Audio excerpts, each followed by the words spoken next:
महालक्ष्मी च विद्महे विष्णुपत्नी च धीमहि तन्नो लक्ष्मी प्रचोदयात्। जय श्री कृष्ण मेरे परमात्मे जनों, कृष्ण आस्था प्रमिला चैनल पर आपका हार्दिक स्वागत करती हूँ। और आज हम बात करते हैं अगहन मास में किस प्रकार धूप और दीप निवेदित करें माता के सामने कि माँ लक्ष्मी की अनुपम कृपा हमको प्राप्त हो।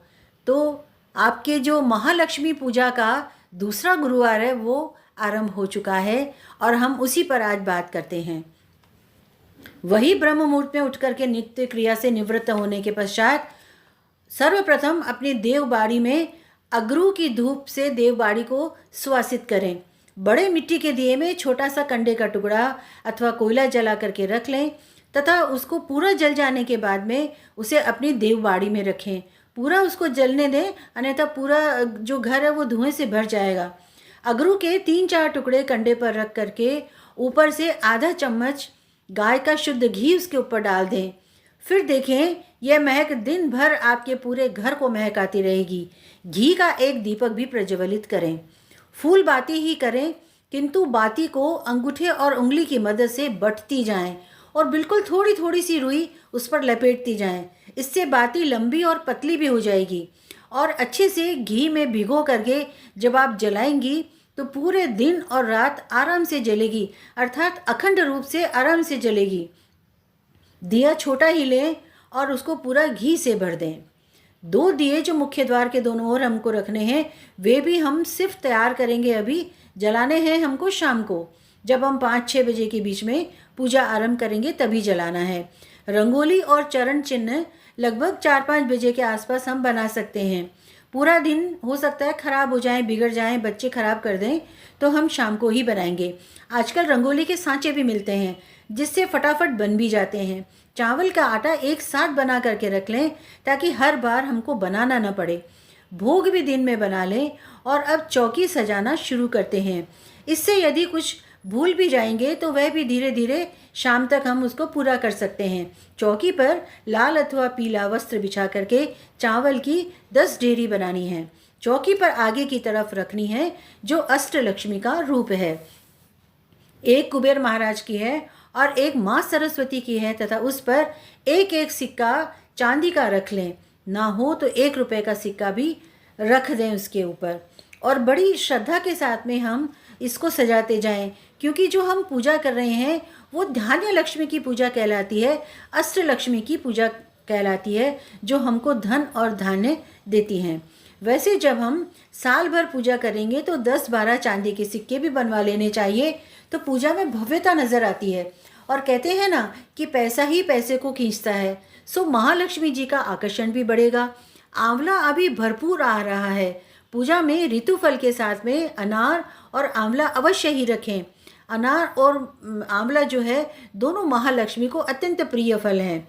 महालक्ष्मी जी के साथ में श्री हरि भी विराजमान है, सो पूजा में पीला भोग अवश्य ही रखें। पीला पुष्प, पीला फल भी अवश्य ही रखें। केला रख सकते हैं।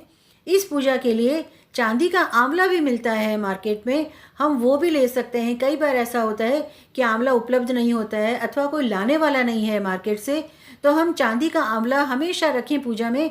हर पूजा में चांदी का आंवला काम आ जाएगा। और माँ लक्ष्मी जी के चांदी के चरण भी मिलते हैं, वो भी हम ला करके रख लें। और भगवान गणेश जी की छोटी सी चांदी की मूर्ति भी ला करके रखें। ये सभी चीज़ें हम हर पूजा के अंदर काम में इनको ले सकते हैं। और चांदी के हैं सो अति उत्तम रहेंगे ये, और अच्छा भी लगेगा। चलिए पूजा की विधि स्टार्ट करते हैं। एक बार और बता देती हूँ। चौकी लगा करके उस पर लाल पीला वस्त्र बिछा करके 10 चावल की ढेरी बनाएं, उस पर एक एक सिक्का रखें। कलश स्थापित करें। पहले चावल का आसन दें कलश को, फिर जल से भरा हुआ कलश उस पर रखें। जल में गंगा जल मिलाएं, अक्षत मिलाएं, मिश्री के दाने, हल्दी की गांठ, कच्ची हल्दी हो तो अति उत्तम है क्योंकि अभी वो भी बहुत मिल रही है।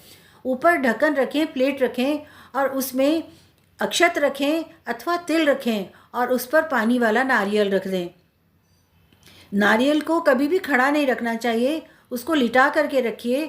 और जो उसका मुख है यानी उसकी आँखों वाला जो हिस्सा है वो पूजा करने वाले की तरफ होना चाहिए, यानी स्वयं की तरफ होना चाहिए। कलश को आम अथवा अशोक के पत्तों से सजाया जाना चाहिए। अब गणपति जी को स्थापित करें, छोटे से चांदी के अथवा जो भी हमारे पास हैं, ना हो तो सुपारी पर मौली बांध करके और पुष्प का आसन दें गजानन जी महाराज को। माँ लक्ष्मी और विष्णु जी का फोटो अथवा चित्र जो भी हमारे पास है मूर्ति, वो आप रखें। और जो दीपक हमने 2 तैयार किए हैं, चांदी के, माफ़ कीजिए, घी के और तेल के, तो दोनों दीपक को आप पुष्प का आसन दे करके ही रखें। ऐसे कोई भी चीज़ नहीं रखनी है हमको चौकी के ऊपर आसन के बगैर। और अब बाहर वाले दिए हम जला करके आ जाएंगे और उसके बाद अंदर आ करके और पूजा स्टार्ट करेंगे। अब एक पुष्प लेंगे और उसको जल में हल्का सा भिगो करके गणपति जी को स्नान रूप में अर्पित करेंगे और फिर कलश पर अर्पित करेंगे, विष्णु लक्ष्मी जी की मूर्ति पर अर्पित करेंगे और उसके पश्चात सभी को हल्दी और केसर का टीका करेंगे। कलश पर भी स्वास्तिक बनाएंगे, टीका करेंगे और उस पर तिल अर्पित करेंगे। मौली को वस्त्र स्वरूप में कलश पर भी बांधें और श्रीफल पर भी बांधें। भगवान गणपति जी को भी अर्पित करें, श्री हरि को अर्पित करें, माँ को चुनरी ओढ़ाएं, सभी 10 ढेरियों पर टीका करें, मौली चढ़ाएं, लाल और पुष्प पीले जो भी हमारे पास हैं वो चढ़ाएं और भोग चढ़ाएं। श्री हरि और लक्ष्मी जी को भी केसर और हल्दी का टीका, लाल पुष्प आदि चढ़ाएं। ऋतुफल अर्पित करें। भोग में पीले लड्डू दूर्वा के साथ में भगवान गणपति जी को अर्पित करें और मखाने की खीर श्री हरि और माँ लक्ष्मी को अर्पित करें, क्योंकि उस दिन हमारे उपवास भी है, तो ये हम प्रसाद रूप में खुद भी ग्रहण कर पाएंगे। हरि को तिल चढ़ाएं और इसके अतिरिक्त चने की दाल, अगर कुछ और ना हो हमारे पास तो चने की दाल में गुड़ रख करके और वो श्री हरि को अर्पित करेंगे। माँ लक्ष्मी को 16 श्रृंगार निवेदित करेंगे और कपूर जला करके आरती निवेदित करेंगे। दिया लेंगे, उसमें कपूर रखेंगे और फिर कपूर को जलाएंगे। और इसके पश्चात हाथ से वो जो लौ होती है उसको हाथ से महालक्ष्मी और श्री हरि की तरफ, चौकी की तरफ उस आरती को देंगे, यानी कि अर्पित करेंगे। और आरती करनी नहीं है हमको।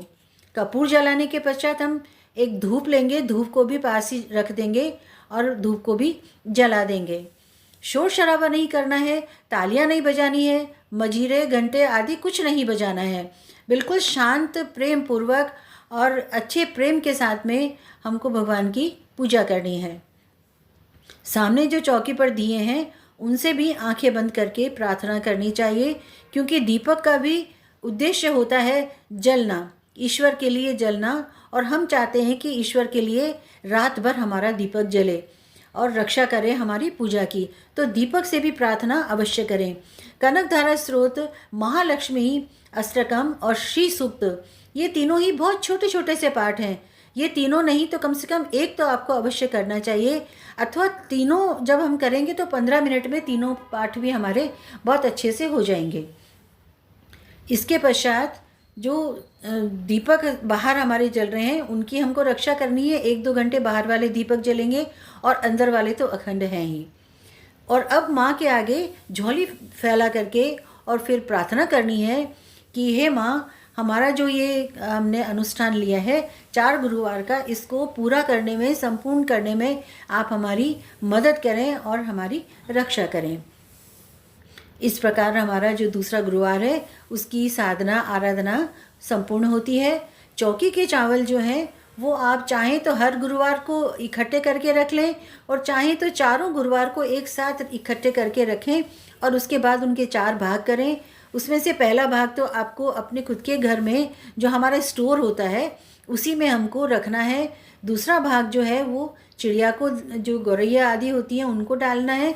तीसरा भाग हमको गैया को देना है और चौथा भाग हमको श्री हरि के मंदिर में रखना है।